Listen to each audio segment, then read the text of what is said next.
السلام علیکم ورحمۃ اللہ وبرکاتہ۔ آپ دیکھیے گا جب ٹریڈیشنل اسلام کے پیچھے آپ جائیے گا تو ایک بندہ آپ کو ملے گا جو کہ انٹلیکچول اسلام کا ایک طرح سے جو ہے پائنیئر ہے، اور وہ بندہ ہے امام ابو حنیفہ رحمۃ اللہ علیہ۔ ٹھیک ہے، اچھا میں آپ کو ایک چیز کلیئر کر دوں کہ میں حنفی نہیں ہوں، ٹھیک ہے، میں رفعدین کر کے نماز پڑھتا ہوں، لیکن میں امام حنیفہ کو حنفی فقہ کو سپورٹ نہیں کرتا۔ حنفی فقہ میرے نزدیک پیس آف ٹریش ہے، ٹھیک ہے نا، لیکن میں امام حنیفہ کو کیوں سپورٹ کرتا ہوں؟ کیونکہ امام حنیفہ رحمۃ اللہ علیہ جو تھے، ان کو جو ہے جب وہ انٹلیکچول بندے تھے، ٹھیک ہے، اور دین میں جو انٹلیکچول انٹرنل انٹلیکچول ایک تو ہوتا ہے کہ آپ زبردستی کا انٹلیکچول بن رہے ہو، ٹھیک ہے، جو دین میں موجود ہی نہیں ہے، ٹھیک ہے، اس سوڈو انٹلیکچول جس کو کہتے ہیں، جیسے ہم لوگ ابھی ساحل ادیم صاحب کو دیکھتے ہیں، کیسر احمد راجہ کو دیکھتے ہیں، ڈینیل حقیقت جو کو دیکھتے ہیں، تو یہ لوگ سوڈو انٹلیکچول ہے، یہ لوگ بس کوٹ پینٹ پہن لیتے ہیں، یہ لوگ اپنا اپیرنس جو ہے وہ جو ہے انٹیلیجنٹ بنا لیتے ہیں، ٹھیک ہے، مطلب دکھنے میں جو ہے آدھا تیتر آدھا بٹیر ٹائپ کے۔ اور ایون میں تو اب جو ہوں، مطلب بہت افسوس کے ساتھ دل بھی دکھتا ہے، لیکن جیسے ہمارے ڈاکٹر ذاکر نائک صاحب ہیں، ٹھیک ہے، ان کا جو کریئر سٹارٹ ہوا تھا وہ اس بیسس پہ سٹارٹ ہوا تھا کہ we need to give logical answers to the questions of non Muslims, ٹھیک ہے، تو باقاعدہ ان کا موٹو تھا، باقاعدہ یہ چیز لکھا ہوا تھا ان کے IRF ویب سائٹ میں۔ لیکن ابھی آپ دیکھو کہ ان کا جو ہے کس لیول کا ڈوگما ہو گیا، انہوں نے کبھی بھی اس کے بعد، انفیکٹ وہ ابھی بھی ان پرنسپل یہ بات تو مانتے ہیں کہ اللہ سبحانہ تعالیٰ یہ بات بولتا ہے کہ اپنے عقل کو استعمال کرو، لیکن کئی جگہ آپ دیکھیے گا کہ ان کی باتیں جو ہے ایک دم عقل کے مخالف ہو جاتی ہے، ٹھیک ہے، ایک دم ڈاگمیٹک ہوتی ہے۔ کیوں ڈاگمیٹک ہوتی ہے؟ کیونکہ ان کو علماء کو فالو کرنا ہے، تقلید کرنا ہے ان کو، حالانکہ وہ مقلد نہیں ہے، لیکن وہ جو ہے مطلب کبھی بھی علماء کے خلاف انہوں نے بولا نہیں، ٹھیک ہے، کرسچنس اور جوز کے علماء کے خلاف تو بولنا بہت کنوینئنٹ ہے نا، اپنے علماء کے خلاف بول کے دکھاؤ نا۔ آپ ان لوگوں سے ایکسپیکٹ کرتے ہو کہ وہ لوگ اپنا ریلیجن چھوڑ کے اسلام یہ جائے، اتنا کریج آپ ایکسپیکٹ کرتے ہو، آپ کے اندر کریج نہیں ہے کہ آپ اپنے علماء کو کرٹیسائز کر سکو۔ وہ اپنی 2000 سال کی ٹریڈیشن چھوڑ کے اسلام جوائن کرے، اور آپ اپنی 1400 سال کی ٹریڈیشن کو جو ہے چیلنج نہیں کر سکتے، حالانکہ یہ 1400 سال نہیں ہے، 1200 سال ہے، ٹھیک ہے، یہ سب جتنے بھی آرتھوڈاکسی کو بننے میں بھی 200 سال لگا ہے۔ اور سلف کو تو ہم بھی مانتے ہیں، انفیکٹ مجھے تو یہ بات پتہ نہیں تھا، ریسنٹلی پتہ چلا کہ امام مالک جو ہے آخری سلف ہے، ٹھیک ہے، سلف اینڈڈ آن امام مالک، اس کے اوپر ویڈیو بھی ہے۔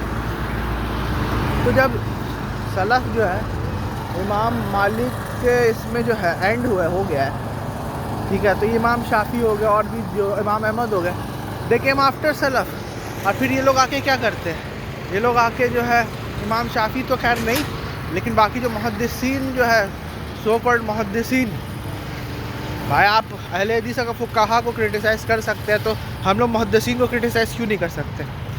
ٹھیک ہے، وہ لوگ آ کے جو ہے جو انٹلیکچول ٹریڈیشن تھا اسلام کا، اس کو ڈسٹرپٹ کر دیا آرتھوڈاکسی نے، اور امام حنیفہ کے پیچھے پڑ گئے کہ یہ حدیث کو نہیں مانتا، ہی پریفر ریزن اوور نریشن، کیونکہ بھائی اس زمانے میں ویسے ہی ہوتا تھا، اس زمانے میں جو ہے نا سنت ڈرائیو حدیث سے نہیں ہوتی تھی، ٹھیک ہے، سنت عملی تواتر سے، اور آج بھی عملی تواتر سے ہی جو ہے جو محکم ذریعہ ہے دین کا، وہ عملی تواتر ہی ہے۔ تو عملی تواتر سے جو ہے نسل در نسل جو ہے قرآن و سنت جو ہے منتقل ہوا ہم لوگ کو، سمپل سی بات ہے۔ تو جب قرآن و سنت منتقل ہوا تو پھر بچا کیا؟ اجتہاد۔ اب آپ کو اپنی عقل استعمال کرنا ہے اس چیز کو اپلائی کرنے کے لیے، تو وہ جو ہے اپنی عقل کے اوپر، کیونکہ قرآن کہتا ہے فلا تعقلون، کیا تم عقل استعمال نہیں کرتے؟ ٹھیک ہے، تو قرآن کبھی بھی قرآن کے علاوہ کوئی حدیث کو ماننے کا حکم نہیں دیتا۔ ان خیر الحدیث کتاب اللہ، فبأی حدیث بعد اللہ یؤمنون، کس حدیث کے بعد اور کس حدیث پر ایمان لاؤ گے؟ ٹھیک ہے، تو احسن الحدیث، قرآن کو اللہ نے خود احسن الحدیث کہا، ٹھیک ہے نا۔ تو جب بھی امام حنیفہ نے ایک کرٹیکل میتھڈ دیا ہے ایک یہ کیا کہ بھائی جو چیز عقل کے حساب سے نہیں ہے اس چیز کو میں کیوں مانوں، ٹھیک ہے. اور یہ چیز کوئی روایت کو نہیں ماننا، کوئی حدیث کو نہیں ماننا، یہ رسول اللہ صلی اللہ علیہ وسلم کی قول کا انکار کرنا نہیں ہے، یہ راوی کا انکار کرنا ہے کہ فلاں شخص رسول اللہ صلی اللہ علیہ وسلم کی نسبت سے کوئی بات کر رہا ہے، میں اس چیز کو، اس بات کو نہیں مانتا جو نسبت وہ رسول اللہ صلی اللہ علیہ وسلم کی طرف کر رہا ہے، میں اس نسبت کو نہیں مانتا. مجھے نہیں لگتا ہے کہ رسول اللہ صلی اللہ علیہ وسلم نے یہ بات کہی ہوگی، ٹھیک ہے. تو وہ اس خبر کو جب اہل حدیث ہو گئے، اپنے آپ کو وہ بولتے ہیں کہ بھائی ہم اہل حدیث ہیں، تو جب اہل حدیث جو ہے کسی حدیث کو رد کرتا ہے، ضعیف بولتے ہیں، موضوع بولتا ہے، تو وہ کیا رسول اللہ صلی اللہ علیہ وسلم کی بات کو بولتے ہیں کہ وہ ضعیف ہے، موضوع ہے؟ نعوذ باللہ من ذالک. نہیں، وہ راوی کی بات کو کہتے ہیں کہ یہ جو راوی ہے یہ تو خالی سند دیکھنی ہے، متن نہیں دیکھنی ہے. متن تو زیادہ امپورٹنٹ ہے، اور صحابہ تو متن دیکھتے تھے. صحابہ کیا تو یہ سند کا کوئی پرابلم ہی نہیں تھا، وہ متن دیکھتے تھے. بولے یہ کیسے ہو سکتا ہے، ٹھیک ہے. صحابہ کا جو منہج تھا وہ تو متن دیکھتا تھا، اور آپ صرف سند دیکھ رہے ہو. تو اسی لیے جو ہے لوگ جو ہے امام ابو حنیفہ کے پیچھے جو ہے وہ پڑ گئے اور بولتے کہ محدثین نے ان کے اوپر جرح کیا. ارے بھائی اگر محدثین نے ان کے اوپر جرح کیا ہے تو یہ دیکھنا چاہیے نا کہ وہ جرح جو ہے وہ صحیح بھی ہے کہ نہیں، ٹھیک ہے. یا پاپولیرٹی کے اوپر جائیں گے کہ میجورٹی آف محدث ان کو اگر کچھ بھی بول دیا ہے تو اس چیز کو ہم لوگ مان لیں، ٹھیک ہے. یہ تو محدثین جو ہے ان کو جواب دینا ہے نا کہ کیوں جو ہے ہم ریزن کو نہیں مان کے نریشن کو مانیں. یہ کیا اللہ نے کہا، یہ کیا رسول نے کہا ہے؟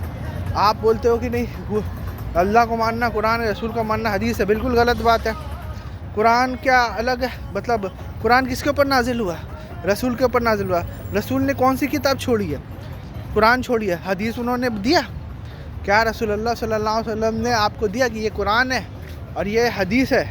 انہوں نے نہیں دیا. انہوں نے صرف ایک ہی کتاب چھوڑی ہے، ٹھیک ہے، ایک قرآن، اور عمل میں اپنی سنت. عمل میں اپنی سنت کیسے؟ ان کو نماز پڑھنا تھا، سب کے سامنے نماز پڑھا انہوں نے، جاری ہو گیا. حج کرنا تھا، سب کے سامنے حج کیا، جاری ہو گیا. اس چیز کو، جو چیز سنت تھی، رسول اللہ صلی اللہ علیہ وسلم نے جاری کر کے چھوڑا. وہ ایسے ہی نہیں ہے کہ امام بخاری آئیں گے تو وہ آپ کو بتائیں گے میری حدیثیں جمع کر کے 200 سال بعد کہ میری سنت کیا ہے. نہیں، سنت کو رسول اللہ صلی اللہ علیہ وسلم نے جاری کیا ہے، وہ ان کا کام تھا، ٹھیک ہے. آپ رسول اللہ صلی اللہ علیہ وسلم کو نعوذ باللہ غیر ذمہ دار مان رہے ہو کہ کوئی چیز امپورٹنٹ ہے اور رسول اللہ صلی اللہ علیہ وسلم اس کو امت کے اوپر چھوڑ کے جائے، خود نہ کام نہ کرے. جو بھی رسول اللہ صلی اللہ علیہ وسلم چھوڑ کے گئے ہے اس کے اوپر اجتہاد ہوا ہے، اس کو اور ریفائن کیا گیا. آج بھی ہو رہا ہے، لیکن وہ اوریجن جو ہے وہ رسول اللہ صلی اللہ علیہ وسلم ہی ہے. تو رسول اللہ صلی اللہ علیہ وسلم نے کوئی حدیث کی کتاب نہیں چھوڑی، کوئی نریشن انہوں نے نہیں چھوڑا کہ آپ جو ہے میرے ساتھ جو ہے یہ روایتوں کو بھی مانو. تو پھر ہم لوگ کے اوپر یہ پابندی کیسے ہوتی ہے کہ یہ روایت جو ہے وہ ہم لوگ بھی مانیں، ٹھیک ہے نا.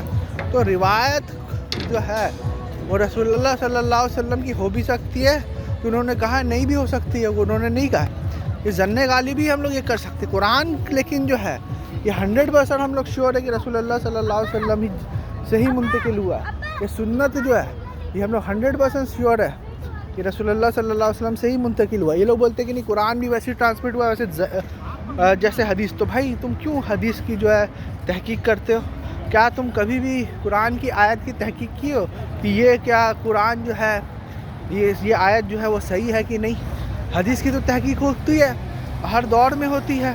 یہاں تک کہ کتنے ساری ایسی حدیث جس کو پہلے صحیح مانی جاتی تھی اب جا کے پتہ چل رہا ہے وہ سب ضعیف ہے. آج کے زمانے میں پتہ چل رہا ہے، آج کے زمانے میں بہت ساری حدیثیں you will be shock to know جو کتنی پاپولر ہے وہ ضعیف ہے. جیسے میں آپ کو بتاتا ہوں کہ موسٹ پاپولر حدیث which are widely spread but are ضعیف حدیث، ویک حدیث. جیسے مثال کے طور 73 فرقوں والی حدیث ہے، کتنی وائڈ اسپریڈ ہے، موسٹ وائڈ اسپریڈ حدیث، بٹ اٹ از ویک، ٹھیک ہے. پھر میں آپ کو بتا رہا ہوں وہ جو ہے جمعہ کے دن سورہ کہف پڑھنے والی روایت ضعیف ہے. پھر وہ جو روایت ہے کہ آپ جو ہے مطلب جب بچہ 10 کو پہنچ جائے تو ان کو نماز پڑھو، نہیں پڑھے تو ان کو مارو، ضعیف حدیث ہے. کتنی ساری ایسی پاپولر حدیثیں ہیں جو کہ محدثین یہ مہدی کے جو ہے امام مہدی کی جتنی بھی روایتیں ہیں سوائے اکا دکا کو جس میں ان کا نام بھی نہیں ہے مہدی کا، ضعیف حدیث ہے، ٹھیک ہے، لیکن کیا کتنی پاپولر ہے، ٹھیک ہے، تو پاپولیرٹی پہ نہیں، حق کا متلاشی جو ہے نا،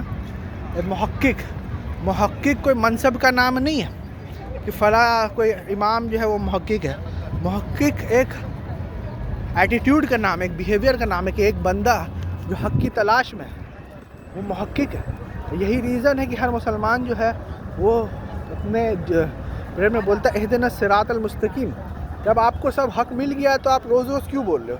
کیوں؟ کیونکہ آپ کو اور حق چاہیے، الٹیمیٹ ٹروتھ جو ہے وہ اللہ ہے، ٹھیک ہے، آپ جو ہے ان کے طرف جو ہے بڑھ رہے ہو، اللہ کی طرف بڑھ رہے ہو، تو آپ کو زیادہ سے زیادہ سچ اس دنیا میں جو ہے آپ کو جاننا ہے، اور آپ حق کے تلاش میں ہو ابھی بھی، ٹھیک ہے، کیونکہ آپ کا حق کا تلاش کیا ہے کہ میں قرآن کا بیسٹ انٹرپریٹیشن، قرآن کی بیسٹ انڈرسٹینڈنگ جو ہوں، اس قرآن کی فہم کے زیادہ سے زیادہ قریب آؤں، یہ ہے آپ کی حق کی تلاش، ٹھیک ہے۔ مجتہد، جو بندہ اجتہاد کرتا ہے وہ مجتہد ہوتا ہے، سمپل سی بات ہے، اس میں اتنا راکٹ سائنس کی ضرورت نہیں ہے۔